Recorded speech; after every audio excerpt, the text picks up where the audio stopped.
ಕುರ್ಚಿ ಕದನಕ್ಕೆ ಮಠಾಧೀಶರು entry. DK ಪರ ಲಾಭಿ ಮಾಡ್ತಾ ಇರೋದು ಯಾರು? ಸಿಎಂ ಸಿದ್ದರಾಮಯ್ಯ ಪರ ನಿಂತಿದ್ಯಾರು? ಇದು power point story.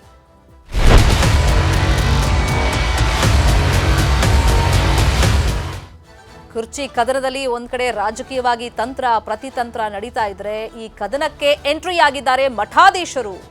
DK Shivakumar CM ಆಗಲಿ ಅಂತ ಹೇಳಿ ನಿರ್ಮಲಾನಂದನಾಥ ಶ್ರೀಗಳು ಹೇಳಿಕೆಯನ್ನ ಕೊಟ್ಟಿದ್ದಾರೆ. ನಿರ್ಮಲಾನಂದನಾಥ ಶ್ರೀಗಳು ಯಾವಾಗ ಈ ಹೇಳಿಕೆ ಕೊಟ್ಟರು, ಅವರ ನಡೆಗೆ ಕುರುಬ ಮಠಾಧೀಶರು ಆಕ್ಷೇಪವನ್ನ ವ್ಯಕ್ತಪಡಿಸಿದ್ದಾರೆ.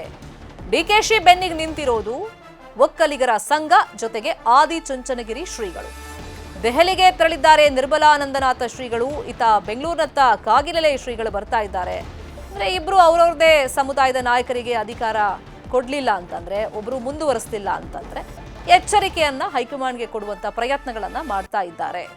ನಿರ್ಮಲಾನಂದನಾಥ ಶ್ರೀಗಳು ನಿನ್ನೆ ಹೇಳಿಕೆ ಕೊಟ್ಟಿದ್ರು. ಡಿಕೆ ಶಿವಕುಮಾರ್ ಏನು ಹೇಳಿಲ್ಲ, ಇದ್ರ ಬಗ್ಗೆ ನನ್ನ ಹತ್ರ ಮಾತಾಡಿಲ್ಲ. ಆದ್ರೂ ನಾವು ಕೇಳ್ಪಟ್ಟಿದ್ವಿ ಪವರ್ ಶೇರಿಂಗ್ ವಿಷಯವಾಗಿ 2.5 ವರ್ಷ ಆಗಿದೆ, ಹಾಗಾಗಿ ಅವರಿಗೆ ಅಧಿಕಾರ ಕೊಡೋದು ಸೂಕ್ತ ಅಂತ ಹೇಳಿದ್ರೆ, ಇನ್ನೊಂದು ಕಡೆ ಕಾಗಿನೆಲೆ ಸ್ವಾಮೀಜಿ ಸಿದ್ದರಾಮಯ್ಯ ಪರ ಬ್ಯಾಟ್ ಬೀಸಿದ್ದಾರೆ. ನೋವುಗಳನ್ನು ಏಕಾಂಗಿಯಾಗಿ ನಿಂತು ಅದನ್ನ ಸ್ವೀಕರಿಸಿ ಹೋರಾಡುವಂತ ಅಂತೆಲ್ಲ ಸೇವೆಯನ್ನ ಮಾಡಿರ್ತಕ್ಕಂಥ ಡಿಕೆ ಶಿವಕುಮಾರ್ ಅವರು ಈ ಸಂದರ್ಭದಲ್ಲಿ ಮುಖ್ಯಮಂತ್ರಿಗಳು ಆಗ್ತಾರೆ ಅಂತಕ್ಕಂಥ ಭಾವನೆ ಎಲ್ಲರಿಗೂ ಕೂಡ ಇದೆ. ಅದೇ ಭಾವನೆ ನಮಗೂ ಕೂಡ ಇದೆ. ಆ ಒಂದು ಭಾವನೆಗೆ ಪೂರಕವಾಗಿ ಅವರ ಹೈಕಮಾಂಡ್ ಕೆಲಸ ಮಾಡುತ್ತೆ ಅಂತ ಒಂದು ಭರವಸೆ ಇದೆ. ಆದಷ್ಟು ಬೇಗ ಅವರು ಸಿಎಂ ಆಗ್ಬೇಕು ಅಂತಕ್ಕಂಥದ್ದು ಎಲ್ಲ ಒಂದು ಭಾವನೆ. ಸಂವಿಧಾನದಲ್ಲಿ ಮಠಾಧೀಶರು ಹೇಳಿದ ತಕ್ಷಣ ಮುಖ್ಯಮಂತ್ರಿ ಆಗ ಅವಕಾಶ ಇದ್ರೆ ಇದೆಯಾ? ಮುಖ್ಯಮಂತ್ರಿಗಳನ್ನು ಬದಲಾವಣೆ ಮಾಡುವಂಥದ್ದು, ಮುಖ್ಯಮಂತ್ರಿಗಳನ್ನು ಆಯ್ಕೆ ಮಾಡುವಂಥದ್ದು ಸಂವಿಧಾನಿಕವಾಗಿರ್ತಕ್ಕಂಥದ್ದು ಶಾಸಕರಿಗೆ ಅಧಿಕಾರ.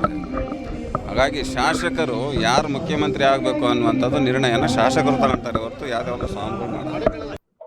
ಈ ವಿಷಯದಾಗೆ ಮಠಾಧೀಶರು ಮಧ್ಯಪ್ರವೇಶ ಮಾಡೋದು ಸೂಕ್ತ ಅಲ್ಲ. ಈಗಾಗಲೇ ಅವರು ಕಾಂಗ್ರೆಸ್ ಆ ಪಕ್ಷದ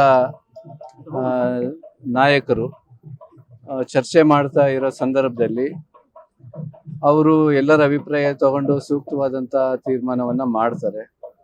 ಪಕ್ಷದ ವಿಚಾರಗಳನ್ನ ಸ್ವಾಮಿಗಳು ಮಧ್ಯಪ್ರವೇಶ ಮಾಡಿ ಗೊಂದಲ ಸೃಷ್ಟಿ ಮಾಡೋದು ಯಾವುದೇ ಮಠಾಧೀಶರಿಗೂ ಸೂಕ್ತ ಅಲ್ಲ ಅಂತ ಈ ಸಂದರ್ಭದಲ್ಲಿ ಹೇಳೋದು.